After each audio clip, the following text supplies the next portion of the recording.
So Simple tutorial. Good morning students.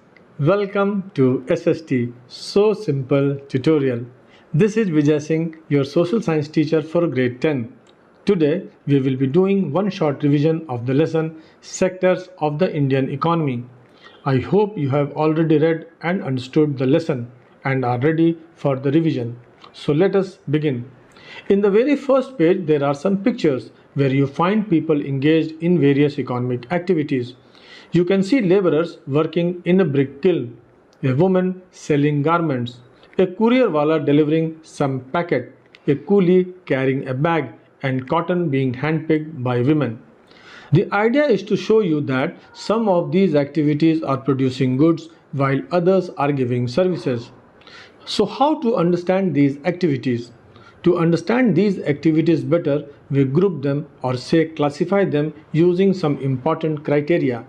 These groups are called sectors. In this chapter, three types of classification are given. The first classification is done on the basis of the nature of activity. Based on this criterion, we classify the economic activities into primary, secondary, and tertiary. There are many activities that are undertaken by directly using natural resources, for example, cultivation of rice, wheat, or cotton. To grow them, we depend on natural factors like rainfall, sunshine, climate, etc. The product of these activity, that is rice, wheat, or cotton, is a natural product.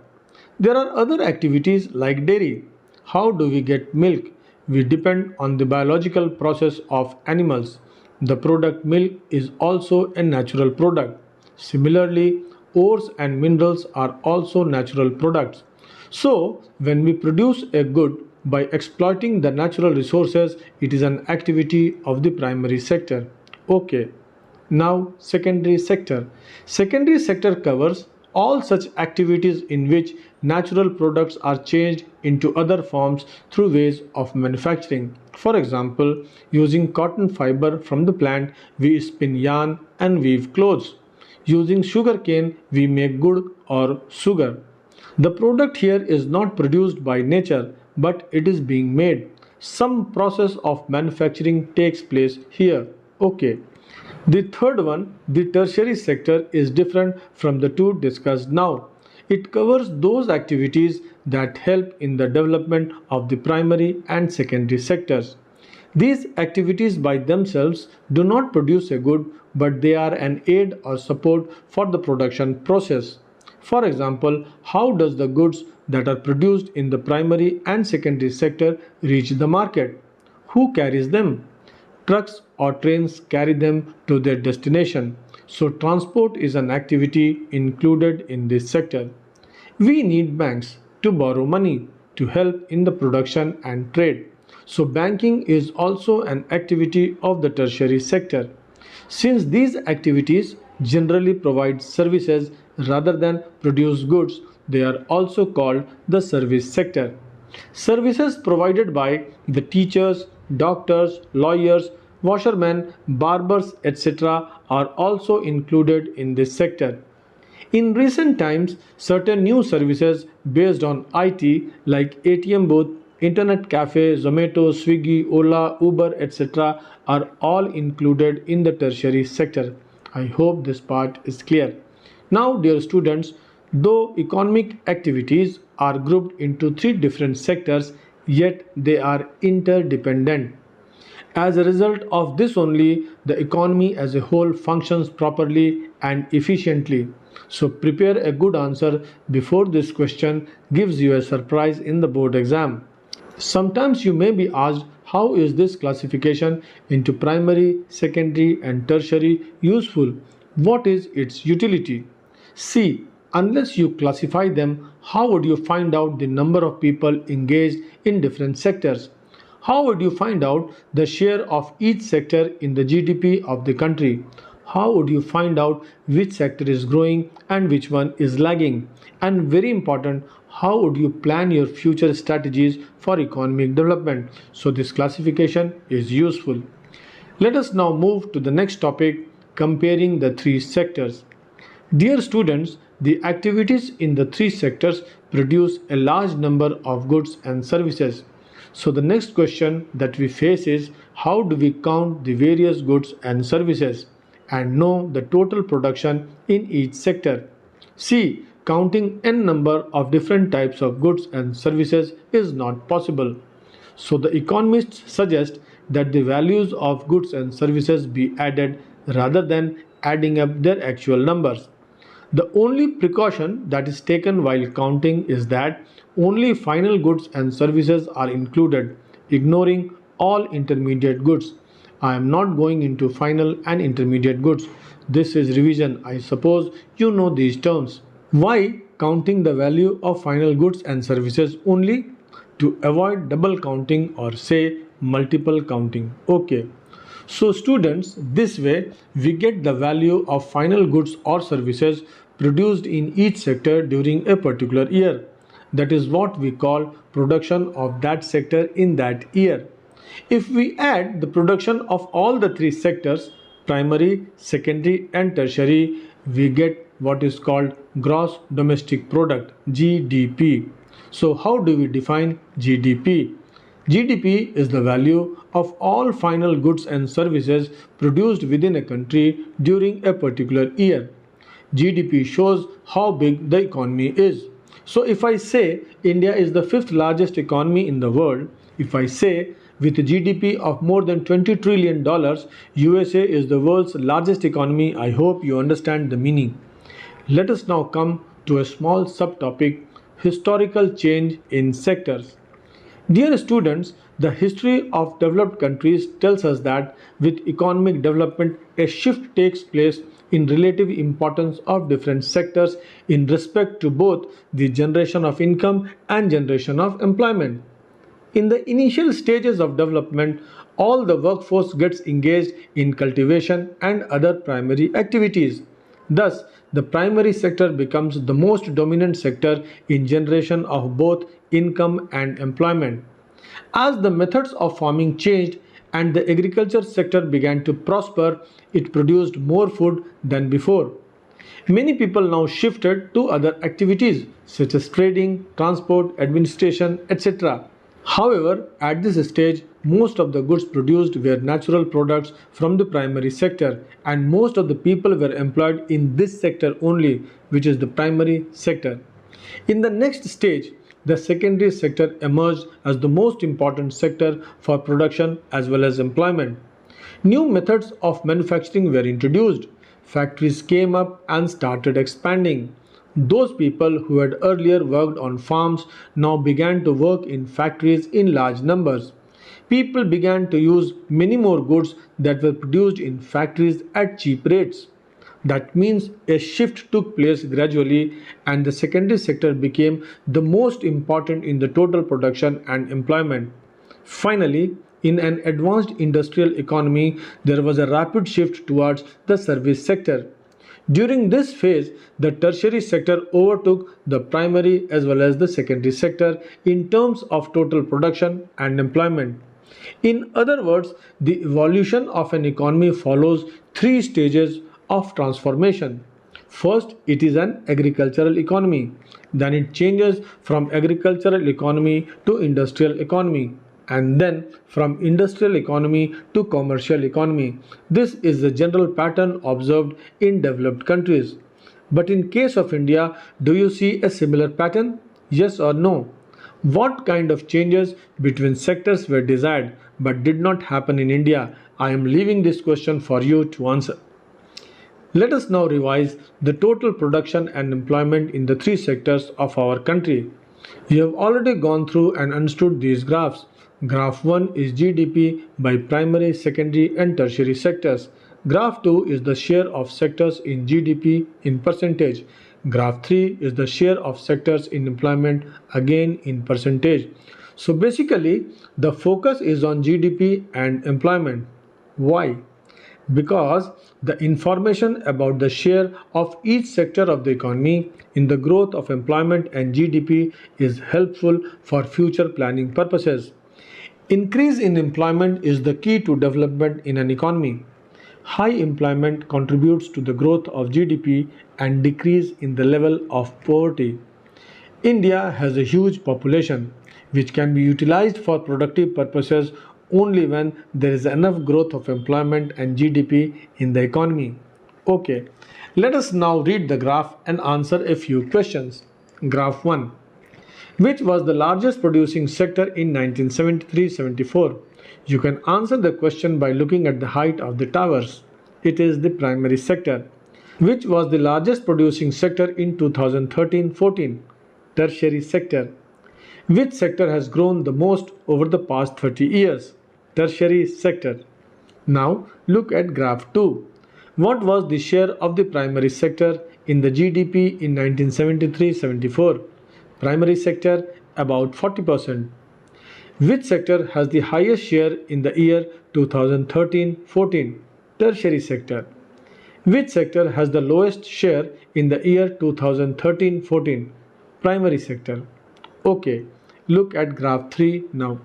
What was the share of the primary sector in employment in the year 1977-78? More than 70%. What was the share of the primary sector in employment in the year 2017-18? 44%. Which sector has the lowest share in employment in 2017-18? Secondary sector. Let us now draw conclusions from these graphs. 1. Growth is seen in all the three sectors. Primary has grown, secondary has also grown, and so has the tertiary. But the tertiary sector has grown the most. 2. In 1973-74, primary sector was the largest producing sector, but in 2013-14, tertiary was the largest producer. 3. Primary sector was the largest employer in 1977-78, 71%. Thereafter, its share declined. Yet it continues to be the largest employer, 44%. So what is noteworthy here is that whereas the production of both secondary and tertiary sectors increased many times, employment did not rise in the same proportion. Why? Because enough jobs were not created in the secondary and tertiary sectors. As a result, approximately half of the workers in the country are working in the primary sector, mainly in agriculture, producing only 1/6 of the GDP. In contrast, the secondary and tertiary sectors produce 5/6 of the GDP but employ together the rest half of the people. Dear students, I am repeating the conclusion. Conclusion number 1. Tertiary sector is the largest producer in our country, hence the largest contributor to the GDP. Conclusion number 2. Even though the primary sector produces only 1/6 of the GDP, it is the largest employer in our country. Approximately half of the people work in this sector. Now, some of you may think, more people, less output. How is this possible? Does that mean workers in the agriculture sector are not producing as much as they could? No. Students, do you remember disguised unemployment that we read in class 9? Let us brush up disguised unemployment. Disguised unemployment occurs when more people are employed for the same work than what is required. When some of them are removed, the output is not going to reduce. In your textbook, this is explained with the example of a small farmer named Lakshmi. You can read the story yourself. So, disguised unemployment is a situation when some people are underemployed. They only divide the labor effort without any significant contribution to the growth of the sector. If some members of the family work somewhere else, they would be able to earn some extra income and thus the earnings of the family would increase.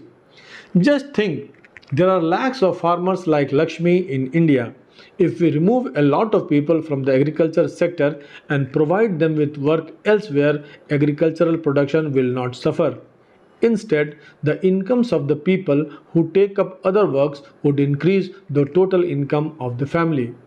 Students, this can happen in other sectors also. For example, all members of a family in an urban area work in a shop owned by them, even though all may not be required for the whole day. You may find people pushing a cart or rickshaw or selling something where they spend the whole day but earn very little. I hope you have understood the theme properly. Coming back to the tertiary sector, we read that the tertiary sector has emerged as the dominant sector of the Indian economy. It contributes the maximum to the GDP of the country. Let us quickly revise the reasons for the growth of the tertiary sector. In any developing country, demand for basic services like hospitals, educational institutions, posts and telegraphs, banks, insurance, transport, etc. are required. These are considered essential services.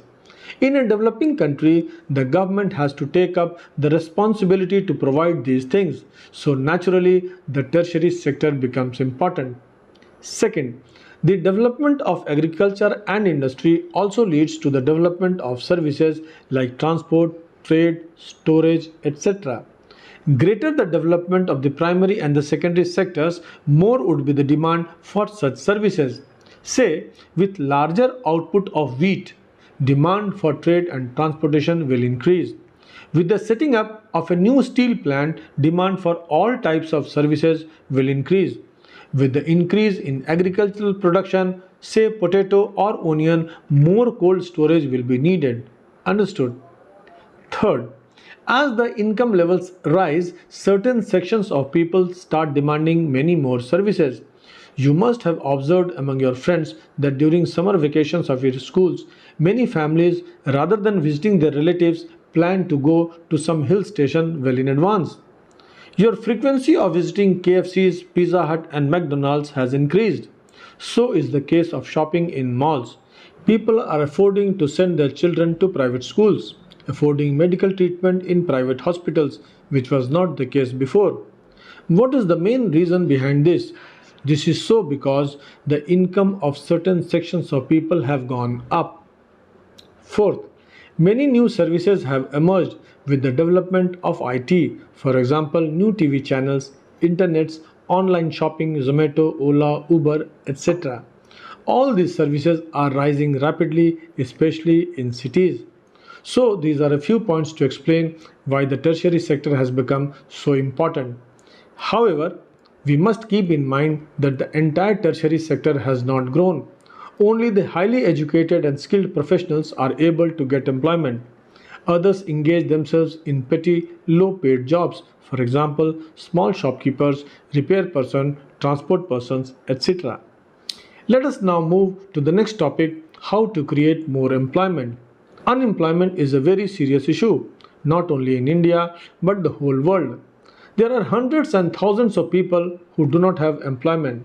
In India, this problem is very severe because of the growing population and demand for jobs. Just now we have seen that a large proportion of the population is engaged in the agricultural sector only. It is therefore important to find ways to increase employment for the people. Let us discuss some points. First, provision of infrastructure facilities like irrigation in rural areas. Look at the case of Lakshmi mentioned in your textbook. She has 2 hectares of unirrigated land. She depends only on rain. If she is provided some irrigation facility, she can take up the second crop. This is possible if the government can spend some money or get her a loan through the bank to dig a well. If Lakshmi goes for a second crop, say wheat, then the 2 members of the family who were underemployed will get employment in their own field. Now, suppose a dam is constructed and canals are dug in that region. This will irrigate not one but many such farms. This will make agriculture more productive. Farmers can raise 2 or more crops during the year. That means they will remain employed throughout the year. I hope you got the point. Next, expansion of transport and trade in rural areas. Now suppose Lakshmi and other farmers produce much more than before. Then they may need to sell some of these. For this, they may need transport to a nearby town or market. So if the government invests in transportation, makes better rural roads so that many trucks reach their houses, they can continue to grow and sell their crops. This will help not only the farmers but provide employment to those who are in services like transport or trade. Next, provision of cheap and easy credit facilities. Lakshmi's need is not confined to water alone. She also needs seeds, fertilizers, agricultural equipments, etc. to carry out her farming activities. But she is poor, she cannot afford many of them. So she will go to the moneylender to borrow money. Moneylender will charge her a high rate of interest. At this point, if a local bank gives her credit at a reasonable rate, she can buy all her requirements on time and cultivate her land. So cheap agricultural credit will help them improving their farming. Next point, setting up industries and services in semi-rural areas. Dear students, you must have seen potatoes rotting by the side of the road. Farmers throw them for the want of storage facilities. Opening a cold storage can help farmers store their products like potatoes and onions, which they can sell when the price is good. It is also possible to set up industries that process vegetables and agricultural produce. Tomato ketchups, potato chips, garlic ginger paste, etc., that you see in the general stores or reliance points can be produced in such semi rural areas. Dal mills can also be set up in areas where there is good production of pulses. Dal can be processed there before being sold in the cities. These industries can provide employment in those seasons when there is no work in agriculture. Next, construction of school buildings, health centers, etc. According to a study conducted by the erstwhile Planning Commission, if those children under 18 who are not going to schools or working as child laborers, if they are to attend schools, we require more buildings, teachers, and staff. This can create nearly 20 lakh jobs in the education sector alone. Similarly, if we want to improve the healthcare situation, we need more doctors and paramedical staff to work in rural areas. This will also create jobs in the health sector. Next, promoting rural craft and tourism. Promoting rural craft and rural tourism can also be done to generate employment. According to the Planning Commission, if tourism as a sector is improved, every year we can give additional employment to more than 35 lakh people. Next, diversification of agriculture. We have already seen around half the people are employed in agriculture, but the farmers are producing only limited crops. So there is a need to diversify agriculture. Farmers should be encouraged to adopt pisciculture, horticulture, animal rearing, etc., along with the cultivation of crops. This is also one way we can increase employment in rural areas. Whatever points we have discussed just now takes a long time. Dams cannot be made in a very short period of time. Canals cannot be dug overnight. So, as a quick measure, the Government of India passed a law called Narega 2005.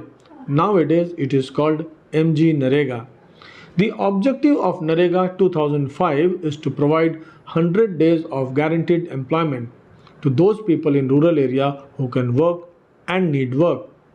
If the government fails to provide employment, it will give unemployment allowances to the people. Thus, a job under Manrega is a legal entitlement. The type of activities undertaken under Narega is normally building canals and dams, building of roads, construction of school buildings, community health centers, and other public utilities. All these are labor intensive activities and create a large number of jobs. Let us now revise the organized and unorganized sectors. Based on employment conditions or conditions of work, we classify the economic activities as organized and unorganized sectors. Two small stories of Kanta and Kamal are given in your textbook. That explains nicely the working conditions of both these sectors. I won't go into it. So what is meant by organized sector? Organized sectors covers those enterprises or places of work where the terms of employment are regular and therefore people have assured work. They are registered by the government. They have to follow its various rules and regulations which are given in various laws like Factories Act, Minimum Wages Act, etc. Examples of organized sectors are Indian government jobs, banks, large-scale private companies, government schools and colleges. Coming to unorganized sectors now. Unorganized sectors are characterized by small and scattered units which are largely outside the control of government. There are rules and regulations but they are seldom followed. Can you employ a child under 14 years as a laborer? No. But it is a common scene near bus stands or railway stations, small children serving tea or washing plates. Jobs are often low paid and not regular. Examples of unorganized sectors are shopkeeping, farming, domestic works, laboring, rickshaw pulling, etc. So, what benefits you get when you work in an organized sector? When you work in an organized sector, you have security of employment. You simply cannot be removed on unreasonable grounds. You are expected to work only a fixed number of hours. If you work more, you will be paid allowances for overtime work. You must have observed people doing overtime, particularly in the factories. You get paid leave, payment during holidays, provident fund, gratuities, etc. You get medical facilities, you get safe and secure working environment. And finally, most importantly, you get pension after retirement. Workers in the unorganized sectors are denied all the benefits that workers in the organized sectors enjoy. That means there is no provision of overtime, paid leaves, holidays, leave due to sickness, etc. Employment is also not secure. People can be asked to leave anytime. They are often exploited. Let us now revise the last topic, public and private sectors. Based on the ownership, economic activities can be classified as public sector or private sector. See, every economic activity has an owner. The owner owns the company's assets and is responsible for running the business. An economic activity which is owned, controlled, and managed by the government is called the public sector. There are more than 300 public sector undertakings in India whose services we use every day. For example, Indian Railways, BSNL, NTPC, ONGC, etc. On the contrary, an economic activity which is owned, controlled, and managed by an individual or a group of individuals, it is called the private sector. There is no government participation in such organizations. Private sectors are managed independently by the owners of the business. Even the capital required for the business is arranged by the owner themselves. Some examples of the private sectors are Reliance, Tisco, Infosys, ITC, ICICI, Nestle, etc. Let us now see the objectives of these sectors. The main objective of the public sector is to provide services to the citizen of the country. On the other hand, the main objective of the private sector is to make profits. Let us now see what services are provided by the public sector. Services that the government provides include infrastructural development services, community support services, basic essential services. Let us see infrastructural development services first. There are several things needed by the society which the private sector will not provide at reasonable cost. Some of these needs spending large sums of money, for example, construction of roads, bridges, railways, harbors, providing irrigation through dams, etc. If the private sector provides these things, they would charge a very high rate for their use. So the government has to undertake such heavy spending and ensure that they are available for everyone. Next, community support services. There are certain activities which the government has to support. For example, producing and selling electricity at cheap rates. If the government does not do these things, many small-scale units may close down. So the government steps in here and supplies electricity at cheap rates, which these industries can afford. The government has to bear a part of its cost. Do you remember ration shops that we read in food security chapter? What does the government do? The government purchases wheat and rice from the farmers at a fair price, stores them in the FCI godowns and sells them to the consumers at much lower price through the ration shops. So the government is bearing the cost to support both the farmers and the consumers. Will the private sector undertake these activities? Think, private sectors will not do anything unless they see profit in it. Thirdly, basic essential services. There are many activities which are the prime responsibilities of the government. The government must spend on them. Just remember that we read in the development lesson. Who will provide health and education facilities? Providing quality education, particularly primary education, is the duty of the government. There are many other problems like malnourishment, high IMR, unsafe drinking water, lack of housing facilities, etc., which need special attention. These problems can be solved only with the help of the government. Thus, the government has to send in all these areas because it has to look after the poor even if the spending is more. This finishes your revision. I hope you must have benefited from it. If you have any questions, don't hesitate to make use of the comment section. Links of other one-shot revisions are given in the description. Just click on the link and reach your targeted videos directly. In this channel, besides lessons and one-shot revision, you also get practice MCQs. Very shortly, I'll come with competency-based MCQs. So subscribe to this channel and stay connected. Jai Hind.